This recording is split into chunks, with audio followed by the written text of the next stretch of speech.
Alright, here's what's next. We are going to loop this a little bit and bounce it out. When I say bounce, that means leave or just actually make it an MP3 that you can put on your iPod. So I'm going to click on the region that has no line divisions. This way it selects the whole thing. I'm going to make sure none of my songs are ready to record. Make sure everything is named.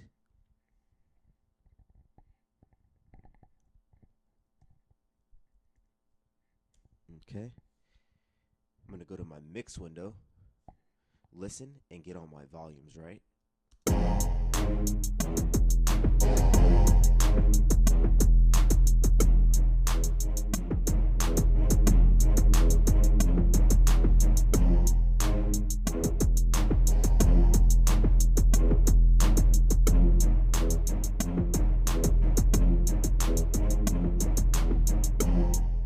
One quick thing to notice is I'm turning that kick down. You can't really hear it that much.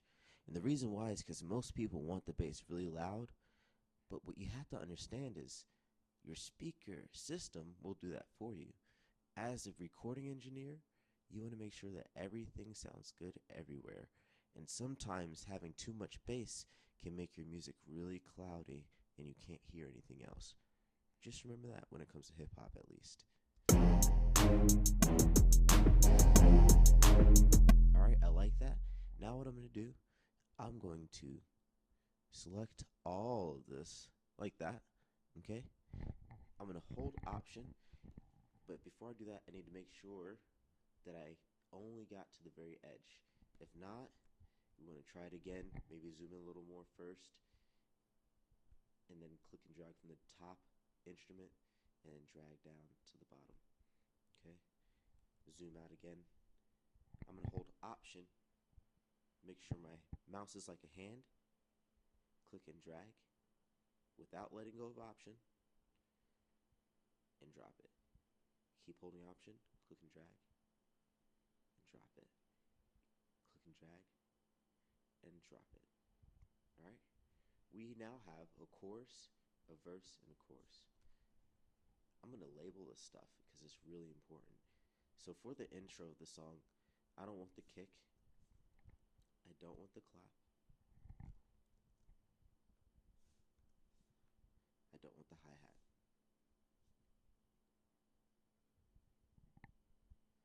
Alright?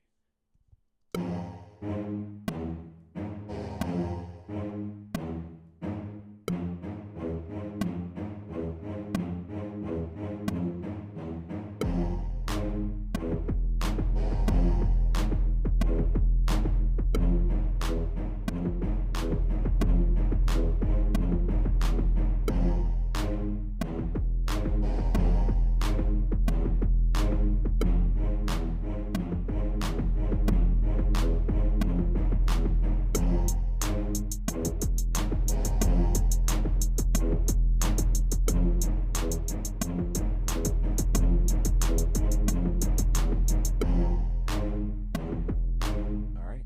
Now, to label everything, I'm going to go to the beginning of the song, and I'm going to press Enter on the far right of my keyboard, or FN Enter, and I'm going to label this intro. Okay? Don't worry about all this for right now. Just make sure that that marker is selected. Intro. And you'll see the word intro here. If you don't see that, make sure in this you have markers selected. Now, this is going to be the beginning of my verse, so I'm going to put the cursor here, right there where 3 starts, and I'm going to FN enter, and I'm going to say verse 1. Okay. Everything we're doing right here is so that if you give this session to somebody else, they know where everything is and they know where to get started. Okay. Right here is going to be my chorus. FN enter.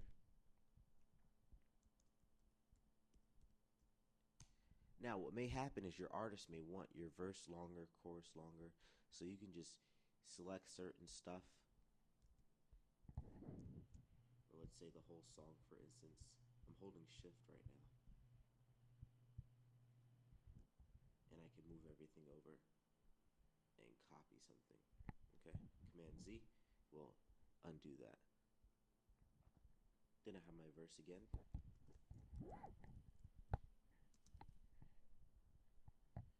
in my second chorus.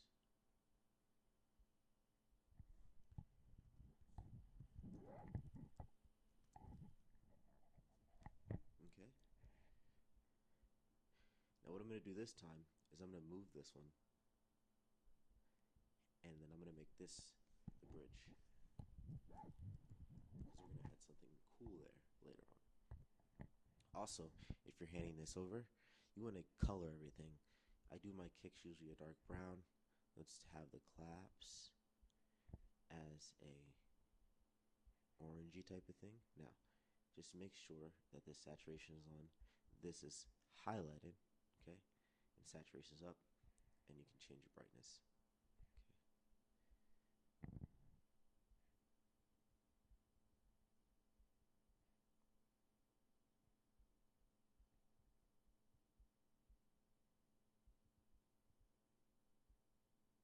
All right. Now that I have my song created, for now, we are going to bounce it out. Got all my volumes right. One thing I need to make sure I add is what's called a master fader. Remember, we do Command Shift N, stereo, master fader. Okay?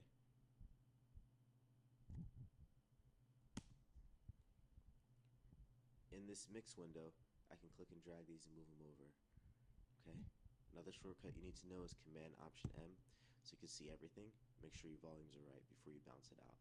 Command Option M. M as in mother. Alright? Nothing's record enabled. Make sure nothing gets red or clips here. So the last part of the song, just clicking on the chorus. Great. No clipping. Excellent. Now, I'm going to hold Shift, click at the end of the song and then the beginning. I'm going to drag this over just a little bit so that the song really does end. Command Option B, or that's File, Bounce to Disk. Okay. In this area, we want to say out 1 and 2 stereo, wave, format stereo interleaved, and that means that both sides, your left ear and your right ear, are together. When you're listening to music, you can hear it on in both ears, right? If it wasn't, you'd have two sides separated, and you'd have your left side and your right side in two different song files, and that would be kind of weird. So we're going to leave this how we started the song, 24 bits, and sample rate is 44.1 kHz. Now, quick information on bit depth. All right, bit depth means how much information is happening essentially per second. Okay, how much can it store? 24 bits of information, 32 bits, 64. Sample rate is saying how fast is your computer listening to everything coming out. Okay, so right now you have it at 44.1 kilohertz per second. We want to match this with how we created the song, so we have no problems. If you do some of this wrong, your song may speed up or slow down, and you might not want that. Conversion should be on Tweakhead. We're going to go to our desktop, our folder, and we're going to name it our first and last name and the name of the song. Press save. It's always good to put a date there as well. And we're going to let this bounce out. You have to listen the whole time. You can press escape or command period or stop bouncing if you need to fix something. I'm going to stop it just for practice. Alright, now what I found out was wrong is that my click was still there. So I need to mute that channel, and now I can bounce it again. Command Option B. See, it's not there anymore because I canceled it. J. Pearson, and then the song. And this time we'll put the date, 10 blah blah blah, 2013.